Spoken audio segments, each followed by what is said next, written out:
This is Two Friends, Two Poems, the podcast where friends read poems to each other just to see what happens. My name is Tom, and this was my idea. Today, we are thrilled to welcome Colorado poet Burt Rashbaum. Burt has been writing for most of his life, and we have a fantastic conversation about what inspired his collection of poetry entitled Of the Carousel, before Burt graciously lets me and Paul read his poems to him. But first, some background, and I'll let Paul explain that. In 2001, there's this poet, Alan Grossman, who he released a book of poems called How to Do Things with Tears. And this idea of the purpose of art is not something I don't think he was the first person to think of. It's behind a lot of everyone's art. We art sometimes because we have to. So a little background on the carousel of happiness, thinking of art that happens because we have to. As a young Marine in Vietnam, Scott Harrison received a tiny music box that he held to his ear to distract him from the horror of the war going on around him. Wow. And the music, Chopin's Tristesse, brought him a peaceful image of a carousel in a mountain meadow. So after returning and rescuing an abandoned carousel from Utah, he spent the next 26 years of his life hand-carving animals to bring the carousel back to life. And Scott had never carved before. Wow, is that right? That is correct, yes. He started carving. Fast forward all this way, I go there with my kids. We're talking about 4 years ago. And we're in a rough place because my kids are in middle school and having a hard time. And we go to the Carousel of Happiness and have a wonderful experience, and one that, as it turns out, you described in one of your poems, in many of your poems, but one in particular. And so when we come out of the carousel, we're really moved and kind of like, whoa, like, how did we end up so happy? And we're looking in the gift shop, and there's the book Of the Carousel. And when I bought it at the bookstore, the person selling there in the gift shop said, "Bert's here if you want to talk to him." And I said, "Well, yeah." And we went out, and I've got only 3 books signed by the author, and yours is one of them. And thank you. This is a real pleasure for me.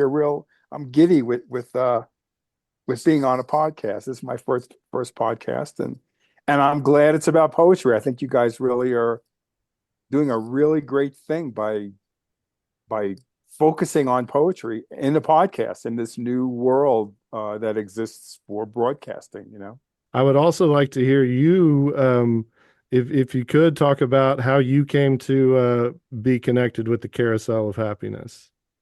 Okay, well, in about, I think it was 2007, I was part of a small newspaper in our town called the Ned Gazette, that was going up against the Mountaineer, which has been there for like 40 plus years.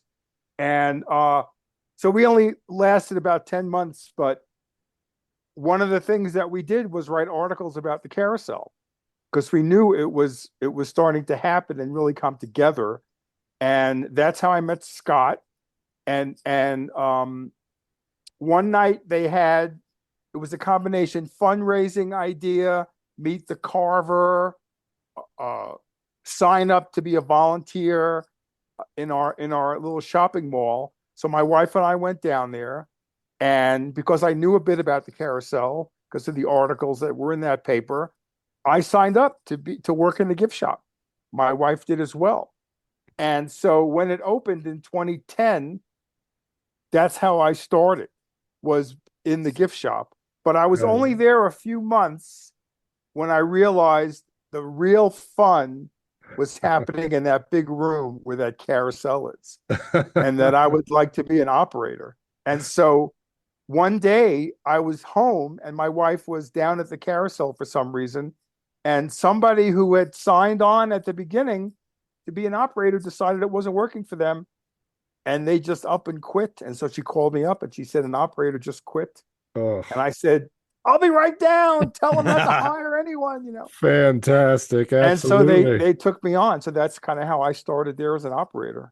Well, and you've written, it looks to me like you've written 5 books, some of them poetry, some of them novels, some of them just reflections on life. Right. You've been writing all of your life, it looked like. Yeah, I've been writing since I was in like junior high school. I was very fortunate to have an amazing English teacher who, for some reason, must have seen something in me and turned me on to E. Cummings at like the age of Oh, like 12 years old.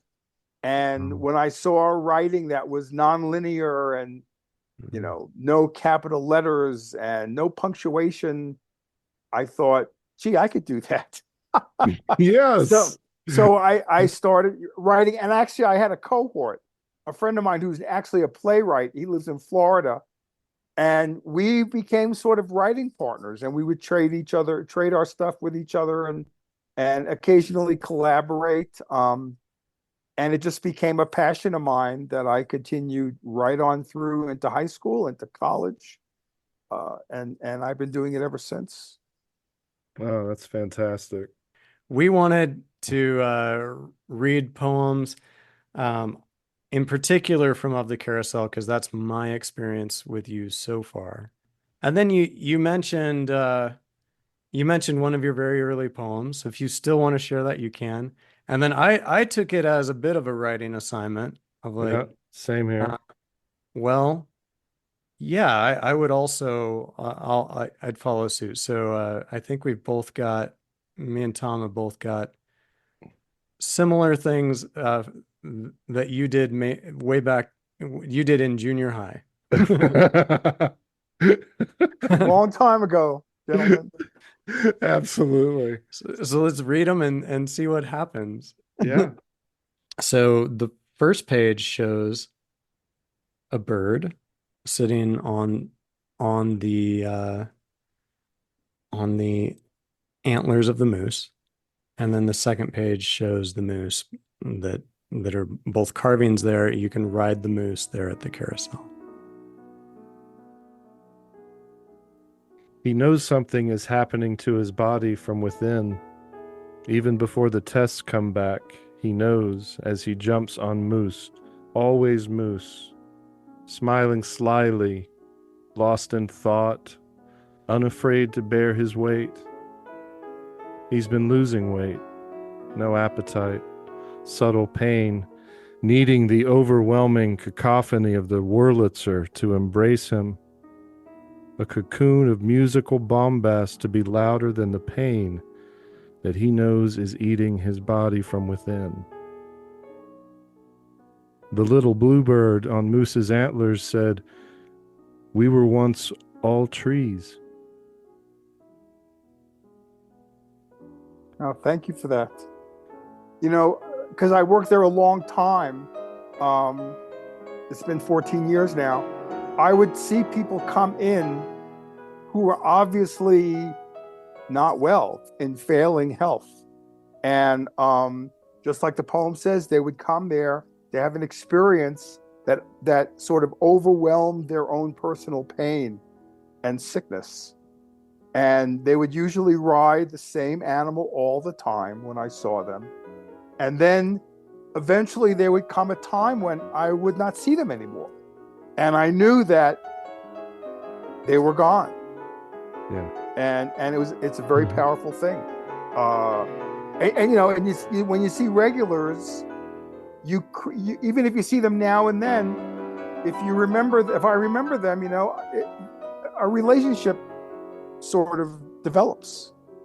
Sure. Where you know, there's some talking after the ride, before the ride, and so that was just one example of one of those types of riders. We once were all trees. And that's one of those lines that sometimes in writing, I can't even say I thought that up. It was like those words came through me. And it was like, wow, my Lord, what a basic truth. These animals were once all trees. And it just became the perfect ending for that poem.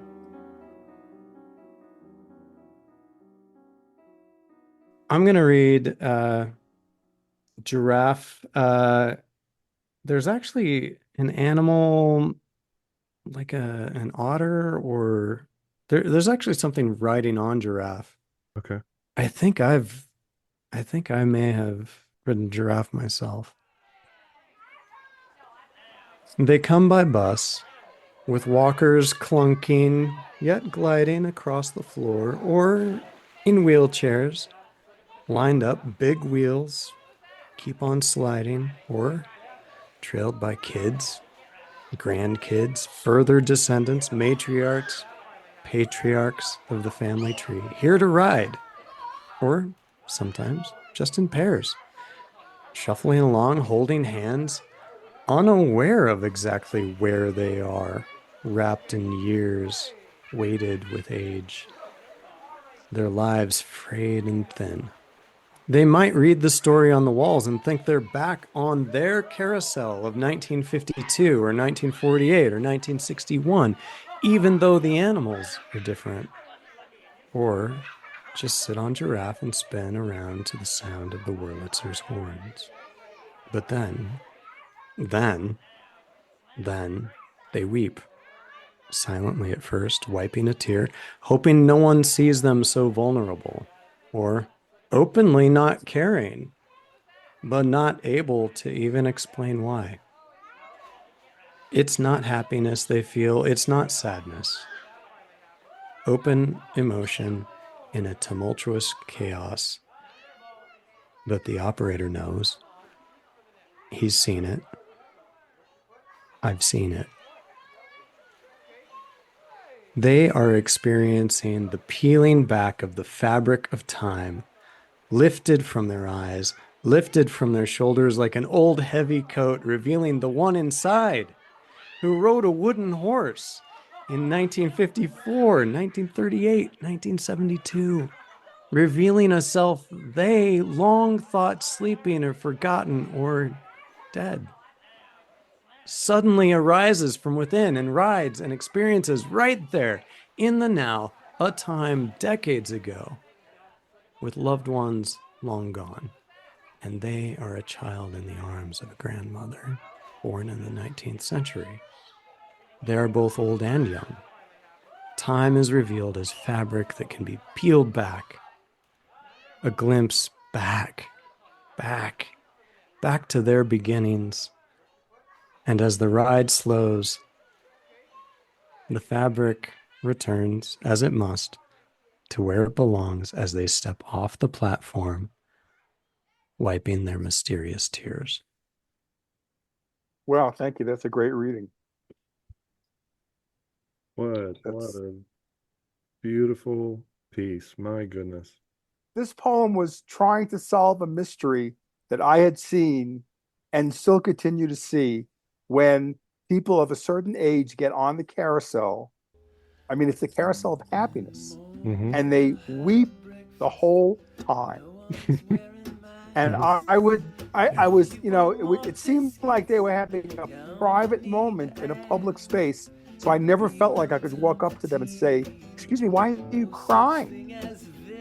So after I witnessed this many times, I thought, I am going to try to break this, this riddle, this mystery, by writing a poem and seeing what happens. And I feel like I came up with the answer, but that's what that poem is.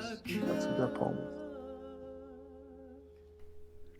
This has been part one of our conversation with poet Burt Rashbaum. Be sure to catch part two soon, where Burt shares one of his first poems he ever wrote in an attempt to be Bob Dylan, and Tom and Paul turn in their junior high level writing assignments as well. As always, thanks for listening, and for real, go write a poem. It's easy.